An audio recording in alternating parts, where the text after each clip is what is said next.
तुम बाबर के वंशज बनने का प्रयास कर रहे हो सिर्फ एक मजहब को खुश करने के लिए। इतनी राजनीति क्यों? आप उठा के देख लीजिए, कल के डेट में आगरा के ही नगर में दलित समाज के हमारे भाई, हिंदू भाई, बाबा साहब वीर पुरुष, महान पुरुष, हमारे संविधान निर्माता, उनका जन्म जयंती पे शांतिपूर्ण तरीके से रैली निकाले हुए थे। इन्हीं का भाई भतीजा आकर के जो है निर्ममता से हत्या कर दिया। जो अखिलेश यादव नहीं बोले, जो सुमन नहीं बोला, उसके विरोधी का था दलित नेता बन। रामलाल जी सुमन ने जो विवादित बयान दिया था कि वो बाबर की औलाद हैं, तो मैं अपने मुस्लिम भाइयों से भी पूछना चाहता हूं कि क्या वो रामलाल जी सुमन के बयान से सहमत हैं? क्या इस देश का मुस्लिम समाज जो 20 करोड़ की आबादी अपने आप को मानता है, वो मानता है कि रामलाल जी सुमन ने जो बयान दिया था कि वो बाबर की औलाद हैं? पीडीए जाग चुका है।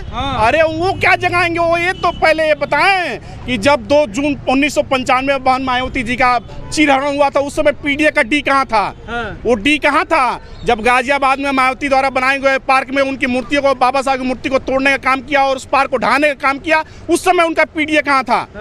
उनके सरकारों में जितने दलित बेटियों के साथ बलात्कार हुए, जितने दलित समाज के लोगों के जमीनों को जो है हड़पा गया, जिस पर कब्जा किया गया, जिनकी हत्याएं की गई। कि मंदिर के नीचे बौद्ध मठ मिले चाहे ना मिले, लेकिन प्रत्येक मस्जिद और बौद्ध मठ और बाकी सभी धर्मों के जो चिन्ह हैं उनके नीचे मंदिर मिलने की पूरी संभावना है।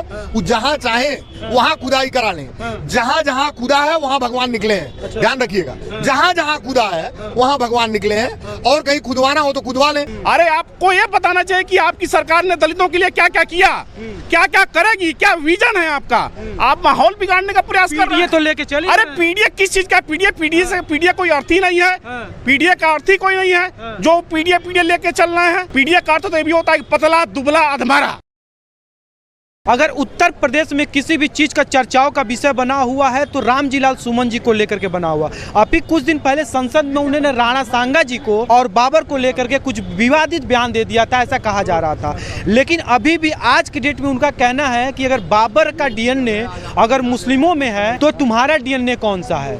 उन्होंने यहाँ तक नहीं कहा, उन्होंने ये बोला कि अगर मस्जिद के नीचे अगर मंदिर ढूंढोगे तो हम मंदिर के नीचे जो है बौद्ध मठ ढूंढेंगे। इन सब चीज़ों के उन्होंने यहाँ तक नहीं रुका। उन्होंने ये भी बोला कि अगर गड़े मुर्दे उखाड़ने की कोशिश करोगे तो ये ठीक नहीं होगा, ये अच्छा नहीं है। यहाँ तक उन्होंने ये भी बोला कि नौसेना है, थल सेना है, जल सेना है, लेकिन अब एक नया सेना कहाँ से पैदा हो गया, कहाँ से आ गया, कर्ण सेना को लेकर के। इन सब चीज़ों को लेकर के काफ़ी तमाम जनता है, युवा लोग हैं, हम इनसे जानने की कोशिश करेंगे कि वो क्या कहते हैं। पड़ेगा भैया जी, मेरा नाम अभय सिंह पड़ेगा। कैसे देखते हैं रामजीलाल सुमन जी का अभी एक विवादित बयान जो दिए थे उन्होंने, अभी वो खत्म नहीं हुआ था मसला, फिर से एक बयान उन्होंने दिया है कि अगर मस्जिद के नीचे अगर ढूंढोगे मंदिर है तो हम मंदिर के नीचे मठ भी बौद्ध धर्म का जो है हम ये ढूंढने की कोशिश करेंगे। अगर तुम्हारा डीएनए जो है, तुम्हारा डीएनए कौन सा है? अगर बाबर का, मुस्लिमों का डीएनए अगर बाबर का है। अब तो आज उनके बयान आने के बाद तो एकदम हम लोग सहमत हो गए हैं कि उसका डीएनए उसका डीएनए बाबर का ही है। और जहाँ तक वो मंदिर और मठ की बात किया है,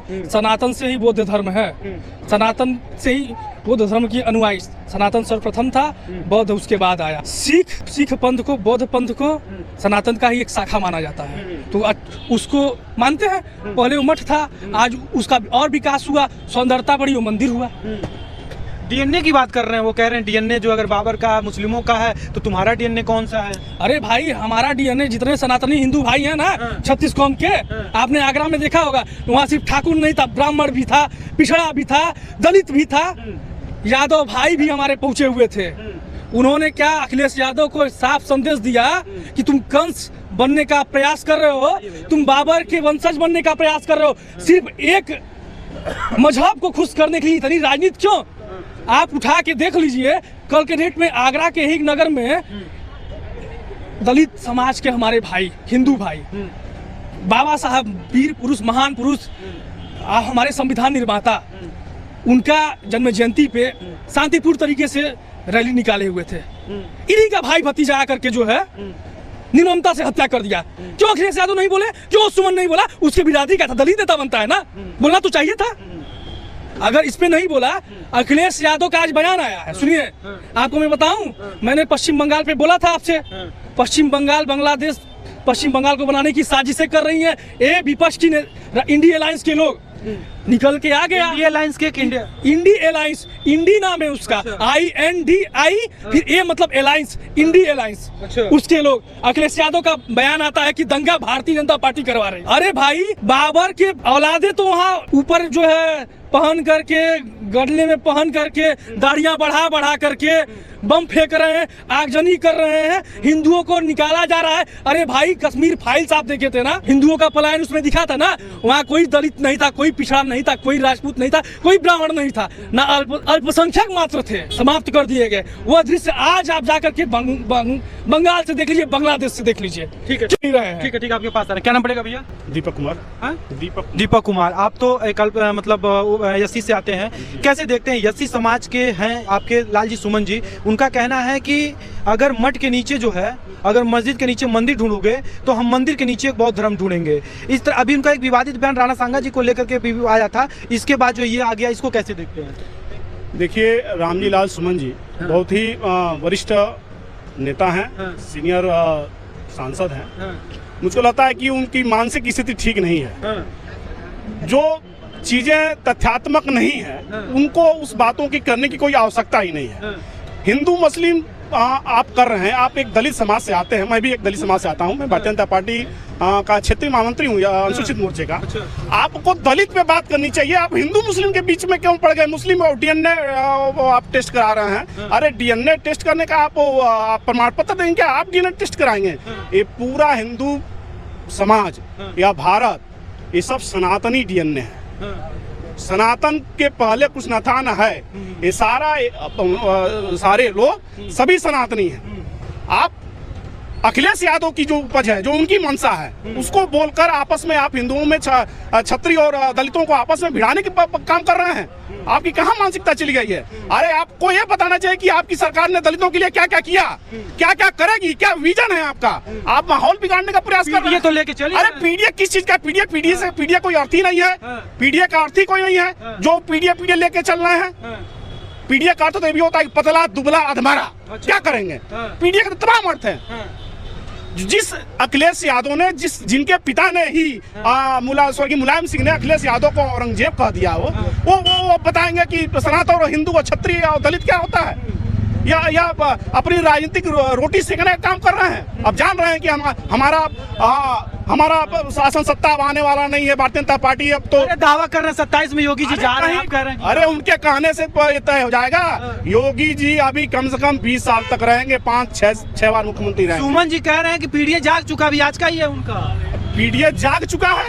अरे वो क्या जगाएंगे? वो ये तो पहले ये बताएं कि जब 2 जून 1995 में बहन मायावती जी का चीरहरण हुआ था, उस समय पीडीए का डी कहाँ था? वो डी कहाँ था जब गाजियाबाद में मायावती द्वारा बनाए गए पार्क में उनकी मूर्तियों को, बाबा साहब की मूर्ति को तोड़ने का काम किया और उस पार्क को ढाने का काम किया? उस समय उनका पीडीए कहाँ था?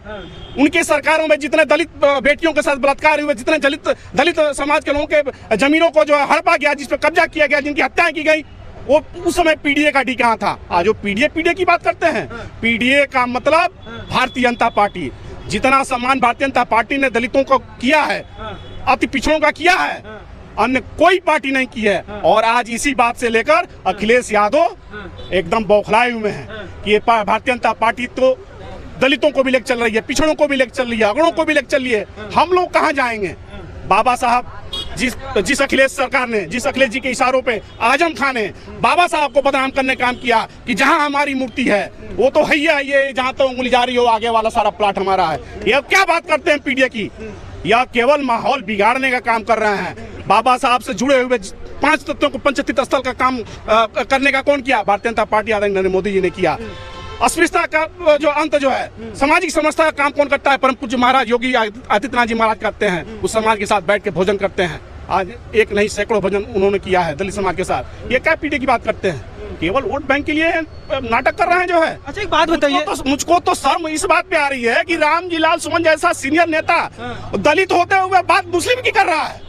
अरे क्या बेकार की बात है भाई। आप दलित की बात करो ना, आप उस पार्टी के सीनियर दलितों का प्रतिनिधित्व कर रहे हो। बताओ कि कितना काम दलितों को किया आपने, जो है क्या क्या किया आपकी सरकार ने, क्या अखिलेश ने किया? केवल पीडीए करने से हो जाएगा? अब यह अनुसूचित समाज जाग गया है। अब एक भटकेगा नहीं, सिर्फ एक चीज दिखाई दे रहा, कमल का फूल और माननीय मोदी जी, माननीय योगी जी। क्या नाम पड़ेगा? गणेश जायसवाल आनंद। रामजीलाल सुमन जी का एक विवाद अभी चल ही रहा था, तो अभी तक एक और बात आ गई है कि अगर जो है मस्जिद के नीचे अगर मंदिर ढूंढोगे तो हम उसके नीचे जो है बौद्ध धर्म का मठ ढूंढेंगे। और उन्होंने ये भी कहा कि हमने जल सेना, थल सेना, नौ सेना देखा था, लेकिन एक सेना कहाँ से पैदा हो गया, करणी सेना को लेकर उन्होंने क्या, कैसे इसे देखते हैं क्या? भाई देखिए, हमारा देखने का नजरिया बिल्कुल अलग है। मैं रामलाल जी सुमन से पूछना चाहता हूं और अखिलेश यादव जी जो समाजवादी पार्टी के मुखिया हैं, माननीय अखिलेश यादव जी, उनसे पूछना चाहता हूं कि वो कृष्ण के वंशज हैं। अगर कृष्ण के वंशज हैं तो वो बताएं कि सनातन धर्म पहले था कि पहले बौद्ध धर्म था। अगर सनातन धर्म पहले था तो मंदिर के नीचे बौद्ध धर्म कहाँ से मिल जाएगा, मेरे ये नहीं समझ में आती है बात। दूसरी बात, रामलाल जी सुमन ने जो विवादित बयान दिया था कि वो बाबर की औलाद हैं, तो मैं अपने मुस्लिम भाइयों से भी पूछना चाहता हूं कि क्या वो रामलाल जी सुमन के बयान से सहमत है? क्या इस देश का मुस्लिम समाज जो 20 करोड़ की आबादी अपने आप को मानता है, वो मानता है कि रामलाल जी सुमन ने जो बयान दिया था कि वो बाबर की औलाद हैं, तो वास्तव में बाबर की औलाद हैं? सबसे पहले तो समाजवादी पार्टी के मुस्लिम वोटरों को उनसे पूछना चाहिए कि ऐसे विवादित बयान दे करके वो मुसलमानों को गद्दार क्यों साबित कराना चाहते हैं। देश का मुसलमान राष्ट्रवादी भी है, समाजवादी भी है, संस्कृतवादी भी है, लेकिन देश का मुसलमान खाली गद्दार है ऐसा नहीं है। बाबर गद्दार था, औरंगजेब गद्दार था, ये सभी लोग गद्दार हो सकते हैं, आक्रमणकारी थे।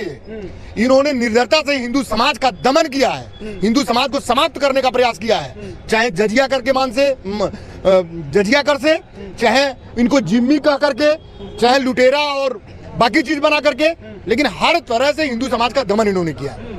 तो आप के चैनल के माध्यम से मैं एक बात आश्वस्त कर दूं कि मंदिर के नीचे बौद्ध मठ मिले चाहे ना मिले, लेकिन प्रत्येक मस्जिद और बौद्ध मठ और बाकी सभी धर्मों के जो चिन्ह हैं उनके नीचे मंदिर मिलने की पूरी संभावना है।